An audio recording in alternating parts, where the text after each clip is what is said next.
प्रमंडल कोल्हान, दक्षिणी छोटा नागपुर और आज दक्षिणी छोटा नागपुर की ये आखिरी दिन है और उसके बाद भी एक और सफर है और कहीं ना कहीं हमारी यात्रा हमें ये बताती है कि जिस ताकत से और जिस सोच के साथ आदरणीय राज्य के मुख्यमंत्री हेमंत सोरेन जी की अगुवाई जो कर रहे हैं महागठबंधन की सरकार, उन्होंने हमारी आधी आबादी के बारे में सोचा है और ये आधी आबादी बताती है कि घर में, हमारे परिवार में, हमारे समाज में उनकी भूमिका कितनी महत्वपूर्ण है।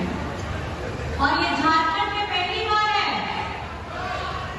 जब हमारी आधी आबादी के बारे में, उनके मान सम्मान के बारे में सोचा गया। एक क्रांतिकारी कदम है, एक क्रांतिकारी प्रयास है, एक क्रांतिकारी योजना है और मैं महिला होने के नाते बहुत हर्ष के साथ कहती हूँ कि हमारी महागठबंधन की सरकार ने ये कदम उठाया है और चाहे आप महिला घर की गृहिणी हो या कामकाजी महिला हो, झारखंड में पोषण सखी हो, जल सहिया हो, स्वास्थ्य सहिया हो, आंगनबाड़ी सेविका सहायिका हो, जैसे पीएचसी लाखों लाख के बहने हो, सबको सशक्त कराने का काम किया है। हमारी पिछली सरकार में जब डबल इंजन की सरकार हुआ करती थी तो जैसे पीएचसी महिलाओं के लिए सिर्फ 600 करोड़ का क्रेडिट लिंकेज उन्होंने दिया था, लेकिन हेमंत सोरेन जी जैसे ही आते हैं वे 15,000 करोड़ का क्रेडिट लिंकेज।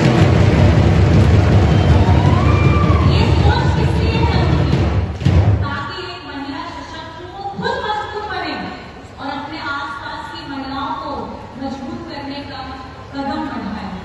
आज आप हमारी झारखंड की जितनी भी योजनाएं हैं, चाहे अबुआ आवास की योजना हो, सर्वजन पेंशन की योजना हो, सावित्रीबाई फुले की योजना हो, गुरुजी क्रेडिट कार्ड हो, विदेश में शिक्षा ग्रहण करने की योजना हो और उसके साथ रोजगार सृजन योजना, ऐसी अनगिनत योजनाएं हैं जो झारखंड गवाह बन रहा है, झारखंड की जनता गवाह बन रही है कि ये झारखंड में पहली बार अगर गंगा बहाई है योजनाओं की तो आपकी अबुआ सरकार ने बनाई है, तो आप ही के जनादेश से 2019 में आप लोगों के लिए, सिर्फ आप लोगों के लिए काम करने के लिए दिन रात अपना मेरी छोटी किए हुए हैं। भैया बता रहे थे जैसे कोविड के समय में, कोविड एक ऐसा था कि घर में अगर किसी को कोविड हो जाए तो उसको छूने से दूरी बना लेते थे। मैं आपको बताना चाहूंगी उस समय में हमारे स्वास्थ्य सैनिक बहनें बहुत, हमारे स्वास्थ्य कर्मी मेहनत करके उन्होंने अपनी जान की बाजी लगा करके ये काम किया। बाहर से हमारे मजदूर भाइयों को लाने का काम किया, उनको उनके परिवार से मिलाने का काम किया। आज कितना तकलीफ लगता है, बहुत लोगों ने कोविड के समय में अपनों को खोया है और झारखंड गवाह है कि उस वक्त भी भूख से झारखंड में किसी की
केंद्र के पास रुक जाता है।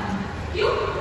क्योंकि यही इनकी मंशा बताता है कि लोग झारखंड के लिए, झारखंड के लोगों के लिए, यहाँ के युवाओं के लिए, यहाँ की महिलाओं के लिए, यहाँ के बुजुर्गों, बच्चों के लिए इनकी थोड़ी सी भी चिंता नहीं है। और अगर हम भाषा की बात करें, हम अपनी भाषा, अपनी बोली, अपनी कुड़ुक भाषा को भी जब संविधान की 8वीं अनुसूची में लाने का काम करते हैं तो ये लोग उसमें कान में रुई डाल करके बैठे हुए रहते हैं। जब इन्हें हमारी भाषा नहीं पता, जब इन्हें हमारी संस्कृति नहीं पता, हमारी नीतियां नहीं पता, तो ये किस हैसियत से झारखंड को अपने कब्जे में लेने की बात करते हैं, बोलते हैं कि हम झारखंड को आगे बढ़ाएंगे। मणिपुर चलता रहा महीनों तक, आदिवासी महिला के साथ क्या हुआ, लेकिन उसको पूछने वाला वहां कोई नहीं है। दलित के साथ, पिछड़ा के साथ बीजेपी शासित राज्यों में क्या हुआ? ऐसी ये मानवता कहां चली जा रही है भाजपा शासित राज्यों में? बिहार के राज्य में गरीब को, हम लोगों का घर दिला दिया जाता है, हजारों हजार घर चलते हैं, परिवार चलते हैं। ये घर सिर्फ मकान नहीं चलता, परिवार चलता है, उनका विश्वास चलता है, उनका भरोसा चलता है, और ये बार बार हमारी भावना के साथ खेलने का काम करते हैं। आज जब हेमंत सोरेन जी झारखंड का अपना पैसा 1,36,000 करोड़, आपको पता है कितने छूटे हैं? 10 छूटे हैं उसमें। इतना पैसा, और किसका पैसा है? आप लोगों का पैसा है, और इसके लिए निरंतर लड़ाई लड़ रहे हैं, लेकिन ये उसको दबा करके बैठ जाते हैं। हमारा मनरेगा का पैसा हो झारखंड का हजारों करोड़, वो भी दबा के बैठ जाते हैं। इनकी मंशा सबको समझनी होगी। ये उस वक्त आते हैं जब चुनाव का समय समीप आता है। इससे पहले इनको झारखंड की कोई चिंता नहीं है। झारखंड के विकास के लिए ये लोग हमेशा अवरोध बनते हैं। अगर आज महिला सम्मान हेमंत सोरेन जी लेकर आए हैं तो ये लोग PLL करवाते हैं। नियोजन नीति अगर यहाँ से पारित करवाते हैं तो इनके एजेंट लोग PLL करवाते हैं।